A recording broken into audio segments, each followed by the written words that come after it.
Hey everyone, of course, welcome to the next edition of Forum Bites. We're up to episode 5 of the Trifecta Series. I'm Kanatri back here with our experts Todd Palmer and Chuck Bender to talk about everything Trifecta and Forum. And of course, today's episode, we're going through what does a Trifecta meeting actually look like? So welcome again, boys.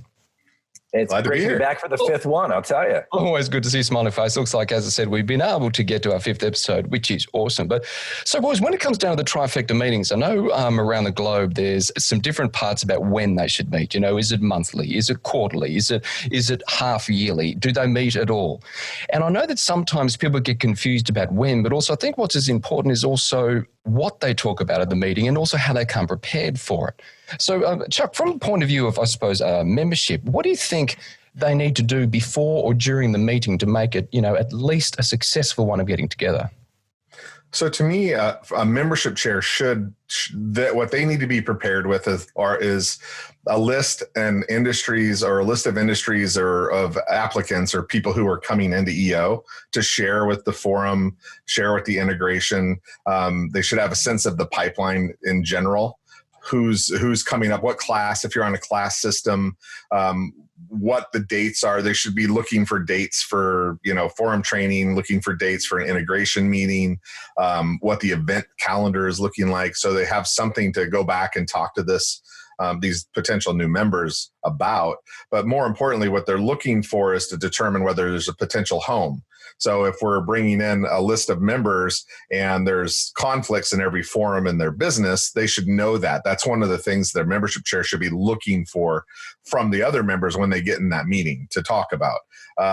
They should look and see whether there's maybe an ethical, if somebody knows there's an ethical thing. I know in Seattle, we send out every new member that the board is interviewing to the entire membership. And then the membership actually, if there's been an ethical issue that has come up with that member or that potential member, any member in the chapter can bring it up and talk about it. So, it's just one more filter that we have.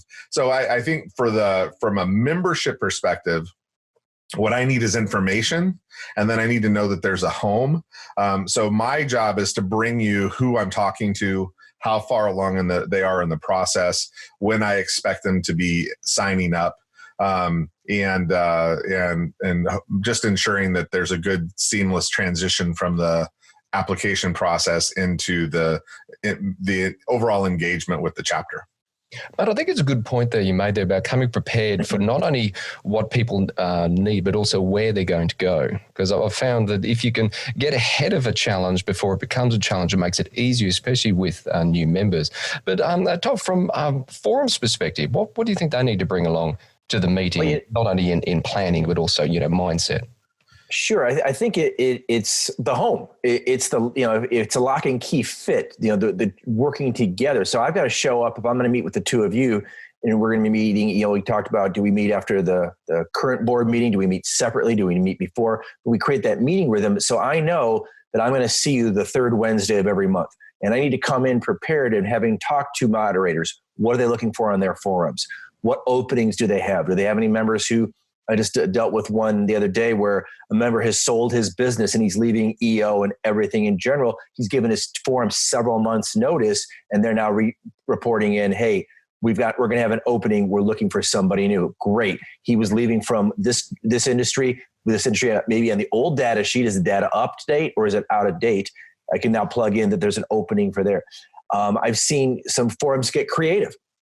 Forum I was dealing with in the Midwest created a very unique experience where everybody on the forum is in almost the very similar or identical industries, and they're treating it like a mastermind group, and they're getting there's enough differences in the businesses where they're not competing, but they're like, and so they're really excited. So they actually want another person coming in from their industry. So again, coming in as the forum person, who's got openings, what are they looking for? Like Chuck alluded to, any industry challenges or concerns. I love the idea of the ethical challenge by sending it out to the chapter. Because again, if we have to be gatekeepers on many levels, the last thing we want to be doing is bringing in someone who's going to damage the reputation of the chapter and also be hard to place in regards to, personality quirks, things like that. So there's so many different things that I am going to be having to get from the life cycle of the forum, for example. I know there's some forums that are more high growth, high aggressive forums, and there are some forums that are more legacy, even second generation forums, and they're looking to have a better fit, or some of them just are very open depending upon where we are. Mate, you made an extremely good point there about making sure you know what the forums are actually looking for. As you said before, because it's one thing which it's funny, a lot of forum chairs sometimes come to the position of telling what they want. And sometimes it's just asking about, because sometimes they want something different than expected. And that, of course, naturally leads on to the member engagement, which, by the way, just so everyone knows, was integration, but has changed name, which, by the way, makes a lot of sense to me, because it's more about the engagement of everyone in EO, their chapter and their forum, not just about integrating them like into EO. Now, when it comes down to, from my perspective, of what the member engagement officer needs to bring to the meeting, I would say the best thing they could do is understand the people. The reason why that is because if they truly understand where they at from their EO journey, not only understanding the actual new member that's coming in, but understanding the forum they're going to and the members within that forum, and also the membership. Are they engaged? What are they doing behind the scenes? And as you said, Ford, just what are they expecting? Because I've always found that the member engagement is someone who is there to bridge between membership and forum, and therefore help making it successful. And if you go into the meeting with the other two and they talk about a certain new member who's coming in, and forum talks about a certain forum they want to place them in, if you truly understand the people and what they're looking for, you can be the second pair of eyes to that placement and whether it's going to be successful. Because sometimes people see member engagement as, are they turning up to learning events, or have they filled out their form to, let the wider chapter know who they are and so on, which, don't get me wrong, is important. But when it comes to the trifecta, I believe anything you can do to understand the people, to build the bridge between the other two chairs successfully, is actually the definition of their job. Because that's when I was membership engaged, that's literally all I did. Now, boys, that's what I want to be able to come to prepare. But is there any particular thing you'd like to highlight with your experience, anything you should not do at a meeting to avoid at the trifecta meeting, which could derail everything you're doing? Chuck, you want to go first? Waste time. Waste time. Don't waste time. So one of my, I'm in the military. One of the things, the axioms that we used was the concept of the 6 Ps, and it's prior planning prevents piss poor performance. I like so that. If you're going to show up, if you're going to show up at a meeting, show up prepared, like know what you're there to do, and be succinct. I think getting into the weeds too much about what other people are doing can derail meetings, and the other part is just not showing. So if you've got 2 legs of that stool, you're not going to be able to accomplish everything that you would normally accomplish. So it requires a commitment on behalf of the members of the trifecta to make that time, set it aside, make it important, and that's don't not make it important. There's a double negative for you. There's my English right on track. But I know what you're saying. And Todd, you'd recommend from your experience, mate? I think it's key. I think Chuck makes some great points. Also consider that, the membership engagement person, it's so key to blend that together. So for example, if I'm coming in from a forum saying, hey, we're a young, hip, happening forum, a bunch of single people, and then you've got a member who's got 6 kids, like the Brady Bunch, is that going to be a good fit? Are they going to be at the same space in life even? And I think there's another party that I think is important to engage, and that's your chapter manager, your chapter admin.